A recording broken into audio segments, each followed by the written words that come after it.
Welcome to a quick little Brazilian shirt name special. What we're going to do now over the next very few minutes, not going to take much of your time, is I'm going to count down 5 to 1. 5 of the best South American teams who've never won the World Cup, who didn't win the World Cup. Uh, Entirely subjective. Feel free to agree. Feel free to disagree. Don't feel free to ignore, please. Press the like, do the subscribe. It helps us a lot. Anyway, number 5, a team that won 2 games and then lost 2 games. Maybe you think I'm over promoting them, but I'll disagree. And that's Peru in 1970. First up, they knocked out Argentina in order to get there. Now that's something. Second up, one of the all-time best strips. We all love a sash, don't we?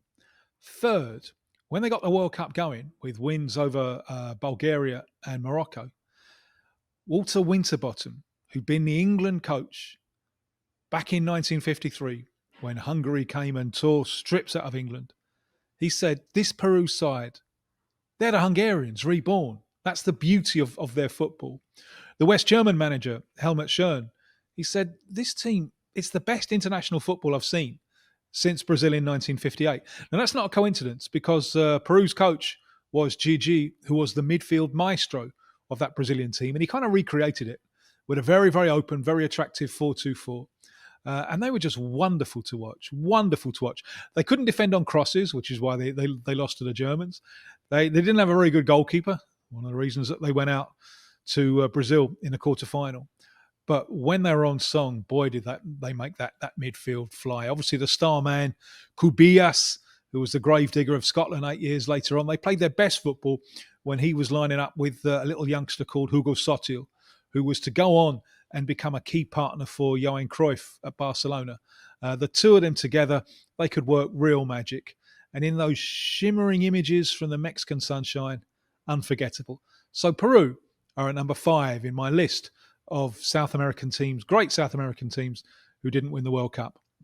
Number 4, and I think some will be surprised that I don't have it higher, is Brazil of 1982.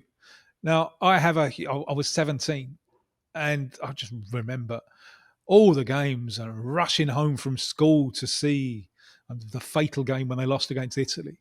It was an incredible side. I did a documentary with the players, most of the players, more than 10 years ago now, and they're still getting fan mail. And this is a team that didn't even reach the last 4.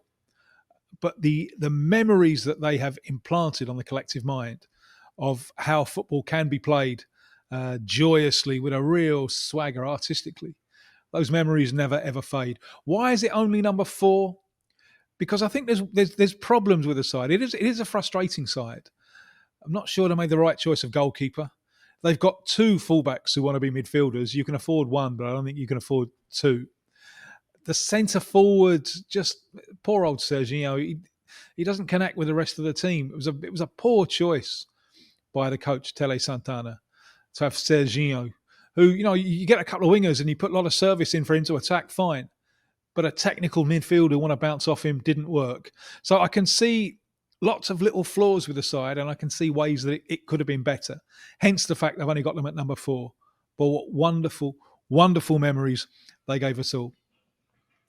Number 3, Argentina, 2006.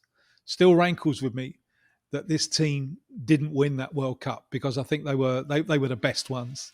And everyone remembers, I think, that Cambiasso goal on the way to the 6-0 win against Serbia when they just took apart a side that I don't think had hardly conceded a goal in World Cup qualification. I saw a lot of this side because up until 2 years earlier, it had been a Bielsa side. He won the Olympics in Athens, resigned, and in came Jose Pekerman with a completely different philosophy. Now, Pekerman had groomed a lot of these players in the youth ranks, especially Roman Riquelme. And so Riquelme, the first thing that Pekerman did was bring in Riquelme. And I used to go down there to Buenos Aires for these games. It was almost like a religious meeting. It was at the temple of Riquelme. It was wonderful that pause, the elegant pause of Riquelme, and the way that he would lead you on a dance where you'd be cut to ribbons little bit by little bit by little bit. And what frustrates me about them in 2006 is that I think they should and could have gone further. They didn't quite hit the heights of that 6-0 against Serbia again, but they could have been better. And it still rankles with me that they're defending a lead against Germany in the quarterfinals and they leave Messi on the bench.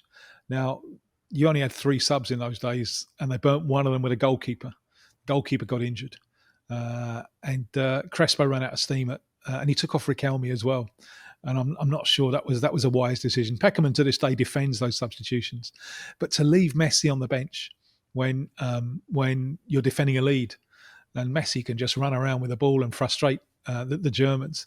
They didn't take Zanetti either, and one of the reasons I think they fell short was the right back. They were improvising right backs, and that's where Germany got their equaliser from pretty much their only chance of the game.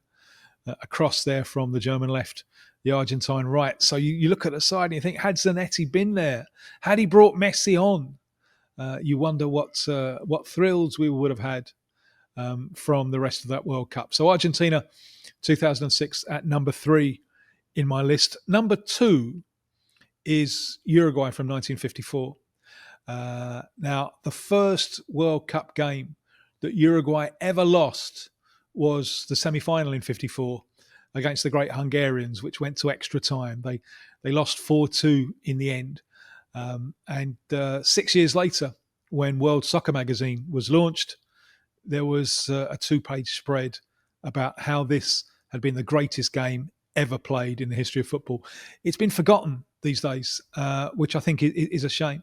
And I think that Uruguay side have been forgotten as well. It was very similar to the one that had won the World Cup 4 years earlier with that wonderful victory, that dramatic victory in Brazil. They'd lost for the semi-final. Hungary without Puskás.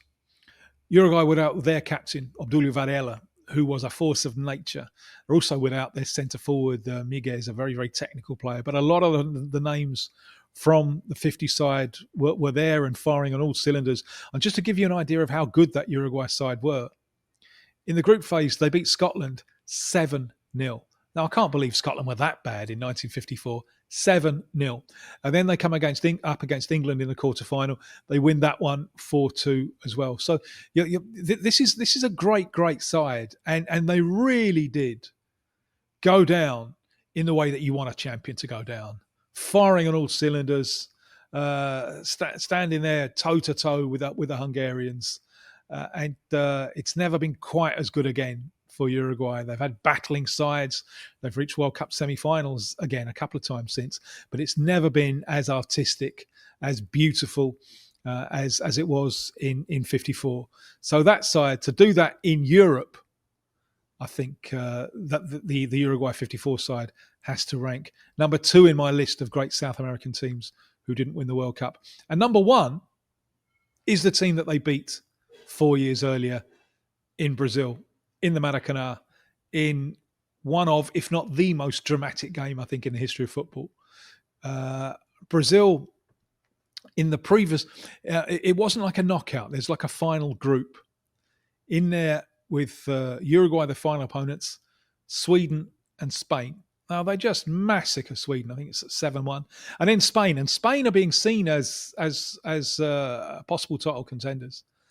And they beat Spain 6-1. They just blow Spain. And Spain had beaten England earlier in the competition. They blow Spain away. I had the great privilege of knowing the coach and a couple of players from that team. And the coach told me, it was just perfect. It was just perfect. And as the coach, I had nothing to do apart from pat the players on the back. The European accounts of the football that Brazil were playing in 1950 are staggering. In the newly built Maracanazo, especially, he was a great favourite of mine, Zizinho, who was the idol of the young Pelé. The Europeans had never seen anything like it before, and there was an Italian journalist who said, like watching Zizinho is like watching Michelangelo paint a masterpiece. And then it just goes wrong, as the gods of football so often make it go wrong. In the game when it couldn't go wrong. In the final game against Uruguay, Brazil only needed a draw and take the lead. but it's all too much. It's all too much. They're playing in one of the most pressurized environments ever because Brazil have built the Maracanã with the idea of first we build it, then we win it. It's very much as if like the English had built Nelson's Column before the Battle of Trafalgar, and then said, go on Horatio, win this one. And in the end, it just proved too much. But many times I've listened to the radio commentary of that game in 1950. And I love listening to the commentary. It really takes you away on a journey, and just from the pictures that have been painted by the Brazilian match commentator, you're getting a sense of just how good Uruguay were to hang on, win on the break, and win justifiably. But how deep they had to dig in order to hold a Brazil side. Especially with Zizinho. Ademir was the centre forward, and he was a very, very uncomplicated player. He's very quick. He finishes on his right foot, on his left foot, in the air, and Zizinho is making the bullets to fire for him. And Ademir is the reason that we have the back four, because it was a Uruguayan coach in domestic Brazilian football, Ondino Vieira, who's up against Ademir, and he's saying, well, how on earth can we defend against him? We've got to bring an extra defender back just to take care of Ademir. So you've got Zizinho making the bullets for him. The other inside forward, along with Zizinho, is a fellow called Jair Rosa Pinta. Little guy, but with a rocket left foot. He was the wise old head when Pelé first got into the Santos side 6 or 7 years later. And he's a fantastic player as well. And that trio there, the two inside forwards and Ademir up front, if I had a time machine and could go back and see any game or any team, it would be Brazil. And I'd love to be in there for that game against Uruguay. But I'd also love to be in there for the game against Spain when they just took the Spanish to pieces. Because I think that was something really, really special. So there you have it. That's my 5 greatest South American teams who've never won the World Cup. Maybe we'll be talking about another one come the end of 2026. Bring it on.